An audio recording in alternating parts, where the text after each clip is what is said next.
तो क्लास 12 की फिजिक्स विषय के अंतर्गत आप सभी लोगों को वैद्युत द्विध्रुव के कारण उत्पन्न वैद्युत विभव का व्यंजक ज्ञात करना बताया जा रहा था, जिसमें मैंने आप सभी लोगों को दो स्थितियां अभी तक बताई हैं। पिछली क्लास में मैंने अक्षीय और निरक्षीय स्थिति को बताया था।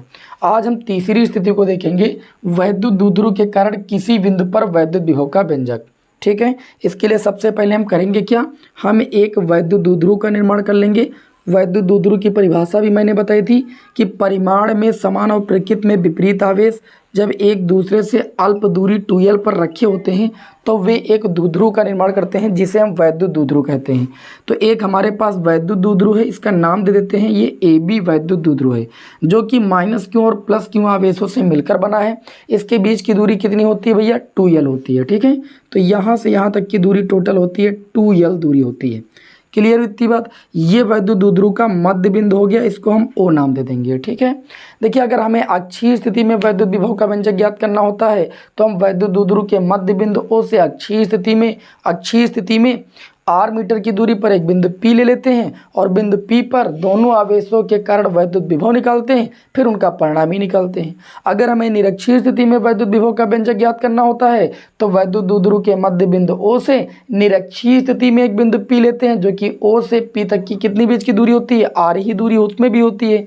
तो P पर हम क्या करते हैं, इस आवेश के कारण और इस आवेश के कारण दोनों आवेशों के कारण वैद्युत विभव निकालते हैं और उसके बाद उनका परिणाम ही निकालते हैं।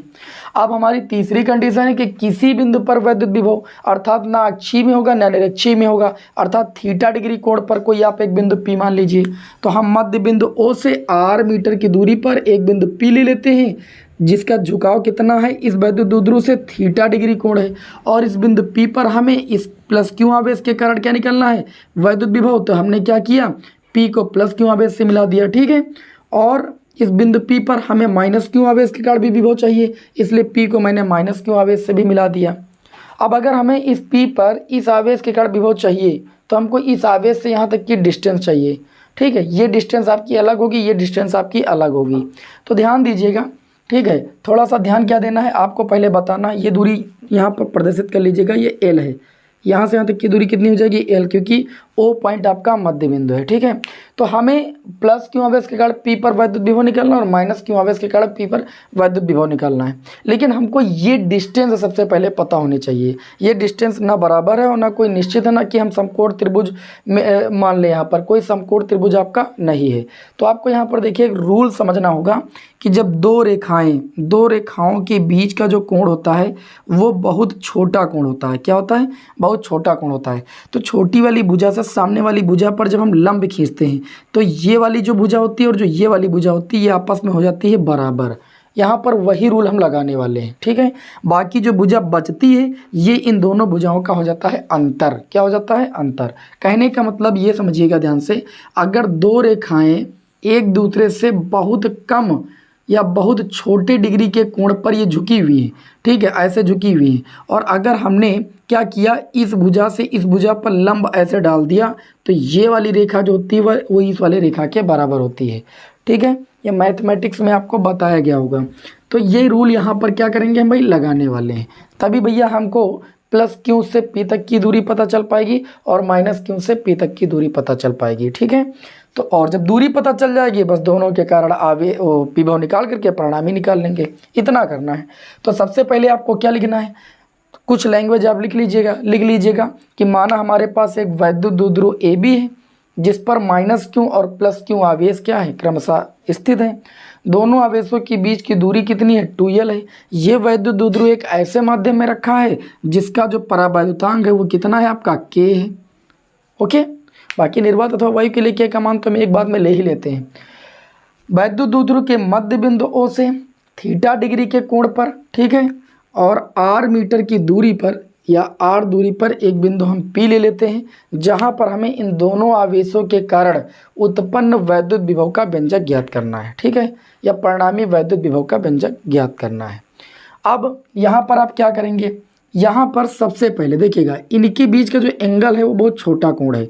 तो हम क्या करेंगे, इस +q आवेश से सामने वाली भुजा पर हम खींच देंगे लंब। क्या खींच देंगे, लंब खींच देंगे तो ये कोण हो जाएगा 90 डिग्री। इधर वाला भी तो 90 हो जाएगा, ये कोण हो जाएगा 90 डिग्री। ओके, अब अगर हम इस भुजा की लंबाई फाइंड कर लें, इसको नाम दे दीजिएगा पी है इसको नाम दे दीजिएगा भैया एक्स नाम दे दीजिए या कुछ भी नाम दे दीजिए। ए बी इसको नाम दे दीजिए सी। ये जो पॉइंट है ये सी पॉइंट है, ठीक है। तो जो दूरी देखिए ये जो पी सी दूरी है ये जितनी होगी उतनी दूरी आपकी कितनी हो जाएगी पी बी, क्योंकि हमने इस वाली भुजा से इस पर लंब डाला अभी मैंने बताया, और ये वाला कोण बहुत छोटा है, इस वजह से ये वाली जो दूरी है वो इस वाली दूरी के बराबर होगी। तो सबसे पहले हम करेंगे क्या, हम इस वाली दूरी को निकाल लेंगे। यहाँ पर एक देखिए समकोण त्रिभुज बन रहा है, ये देखिए समकोण त्रिभुज हम बनाए लेते हैं, ये ऐसे बना हुआ है। यहाँ पर 90 डिग्री का कोण है, यहाँ पर थीटा डिग्री है आपका कोण, ठीक है। और ये वाली जो भुजा है ये आपकी एल है। क्लियर हुई इतनी बात कि नहीं क्लियर हुई? अच्छा, ये टोटल दूरी कितनी है, आर है, हमको इतनी दूरी चाहिए। तो देखिए यहाँ पर अगर हम बात करें तो 90 डिग्री के सामने भुजा होती है कर्ण, और थीटा डिग्री के सामने भुजा होती है लंब।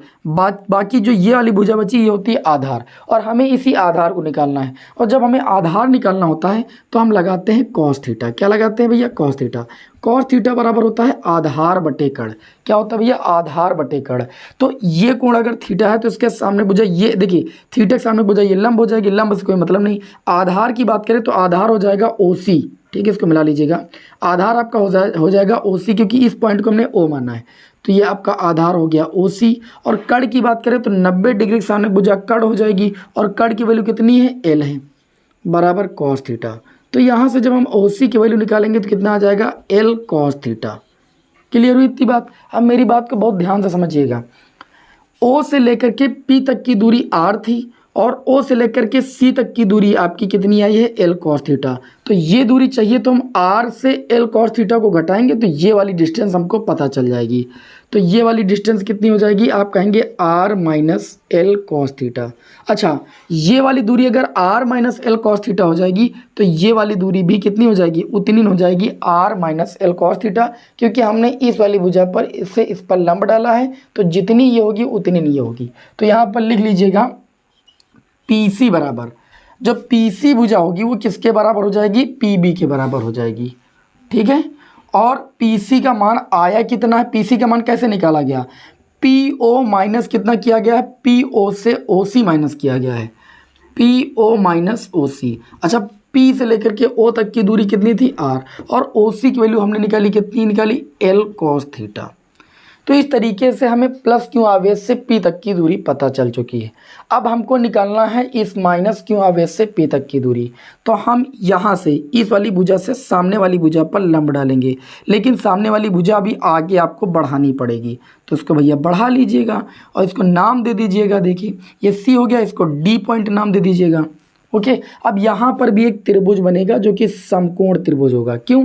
क्योंकि आपने ये लंब खींचा तो ये 90 डिग्री का कोण होगा। अच्छा, ये वाला कोण थीटा था तो ये वाला कोण भी थीटा होगा, क्योंकि ये दोनों शीर्षाभिमुख कोण है। अब यहाँ पर भी देखिए आपको क्या निकालना है, यहाँ पर आपको ये वाली डिस्टेंस निकालनी है। तो ये वाली डिस्टेंस आधार ही तो होगी, क्योंकि 90 डिग्री के सामने भुजा ये कर्ण हो जाएगी, थीटा डिग्री के सामने भुजा ये लंब हो जाएगी। तो यहाँ पर जब हम कॉस थीटा लगाएंगे तो कॉस थीटा बराबर आधार कितना हो जाएगा? OD, हमको OD चाहिए, और बटे में कर्ण कितना होगा? L। तो जब हम OD की वैल्यू निकालेंगे तो आ जाएगा L cos थीटा। कितना आ जाएगा? L cos theta. मतलब ये वाली दूरी जो आ जाएगी वो L cos थीटा आ जाएगी। कुछ बात समझ में आ रही है? L cos थीटा आ जाएगी ये वाली दूरी। जैसे ये L cos थीटा आई थी OC, उसी तरीके से ये भी L cos थीटा आ जाएगी। तो जैसे हमने इस वाली भुजा से इस वाली भुजा पर लंब डाला है, तो जो माप P से D तक की होगी वही माप P से लेकर के A तक की होगी। तो हम कह सकते हैं कि जो PA की वैल्यू होगी वो PD के बराबर होगी। और PD की वैल्यू हमें कैसे प्राप्त होगी? PO में OD जोड़ करके। तो हम PO प्लस कितना कर लेंगे भैया? OD। अच्छा, P से लेकर के O तक की दूरी कितनी थी? R, और OD की वैल्यू कितनी आई? L cos theta. तो इस तरीके से हमें माइनस Q आवेश से P तक की दूरी भी पता चल चुकी है। कितनी आ गई ये दूरी? R plus L cos theta, और यहाँ से कितनी दूरी आ गई? R minus L cos theta. अच्छा, दोनों आवेशों से दूरी पता चल चुकी है तो हम विभव आसानी के साथ निकाल सकते हैं। अब एक लाइन में लिखिएगा, प्लस क्यू आवेश के कारण। किस आवेश के कारण? प्लस क्यू आवेश के कारण। प्लस क्यू आवेश के कारण P पर या बिंदु P पर क्या निकालना है? विभव निकालना है। तो हम जानते हैं विभव का सूत्र क्या होता है? 1/4 पाई एप्सिलॉन नॉट के आवेश। आवेश प्लस क्यू आवेश के कारण निकालने हैं तो प्लस क्यू लिख देंगे, और प्लस क्यू आवेश से यहाँ तक की दूरी कितनी है? अभी आपने बताया R minus L cos theta. Clear. इसी प्रकार हम माइनस क्यू आवेश के कारण निकालेंगे। माइनस क्यू आवेश के कारण, बहुत आसान डेरिवेशन है। माइनस क्यू आवेश के कारण कहाँ पर भैया, बिंदु P पर क्या निकालेंगे, विभव निकालेंगे। चलिए भाई माइनस क्यू आवेश के कारण निकाल लेते हैं। इसको V1 नाम दे देंगे, इसको V2 नाम दे देंगे। तो ये हो जाएगा 1/4πε0 के और माइनस क्यू बटे में माइनस क्यू से P तक की दूरी कितनी है भी हमने आपको बताई, R+L cos थीटा। बात समझ में आ गई। अच्छा परिणामी विभव कैसे निकालते हैं, इनके बीजगणितीय योग से लिखेंगे। अतः परिणामी विभव बराबर क्या लिखेंगे, अतः परिणामी विभव बराबर V बराबर कितना हो जाएगा, V1 + V2। तो V बराबर V1 की वैल्यू है 1/4πε0 के और Q अपान में R-L cos थीटा। अच्छा जो V2 की वैल्यू आई है वो निगेटिव चिन्ह के साथ आई है, तो प्लस माइनस माइनस हो जाएगा। 1/4πε0 के आवेश माइनस क्यों था, माइनस हमने आगे लगा दिया, R+L cos थीटा। हमें उम्मीद है कि यहाँ तक हर एक विद्यार्थी को बात अच्छे से समझ में आ गई होगी। अब हमें भैया फिगर थोड़ा सा रफ करना पड़ेगा। स्क्रीनशॉट लेना है तो आप ले सकते हो, नहीं तो बाद में फिर दिक्कत हो जाएगी, है ना। फिगर को हमें रफ करना ही भैया पड़ेगा, नहीं तो हम कहाँ लगाएंगे। अब ध्यान दीजिएगा, पहले इसमें कॉमन ले लीजिए आप, 1/4πε0 के कॉमन ले लीजिए और क्यू कॉमन ले लीजिए। ब्रैकेट में बचेगा 1/R-L cos थीटा, फिर माइनस लगा, ये बचेगा 1/R+L cos थीटा। क्लियर हुई इतनी बात। अब इसमें हम करेंगे क्या, जो कॉमन मिला हमने कॉमन तो ले ही लिया, 1/4πε0 के क्यों, और यहाँ पर ध्यान दीजिएगा इसका मल्टीप्लाई 1 से हो जाएगा तो ये ऊपर हो जाएगा R+L cos थीटा। माइनस लगाइए, जब 1 का मल्टीप्लाई इससे होगा तो देखिए ये हो तो जाएगा R-L cos थीटा, लेकिन चूंकि बाहर क्या है माइनस, माइनस माइनस का गुणा क्या हो जाएगा, अंदर प्लस हो जाएगा। जो प्लस का वो माइनस का, जो माइनस का वो प्लस का।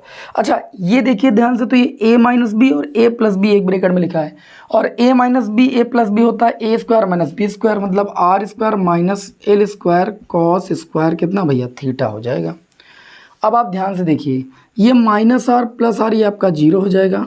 V बराबर हो जाएगा 1/4πε0 के क्यों, L cos theta, L cos theta कितना हो जाएगा 2L cos थीटा, बटन कितना हो जाएगा R² - L² कितना हो जाएगा cos स्क्वायर थीटा। अब आप सभी लोगों ने पढ़ा है आवेश और 2L का जो गुणनफल होता है वो वैद्युत द्विध्रुव आघूर्ण के बराबर होता है। तो V बराबर लिखा जा सकता है 1/4πε0 के क्यू इंटू में 2L के स्थान पर P लिख सकते हो cos थीटा बटे में R² - L² cos square theta.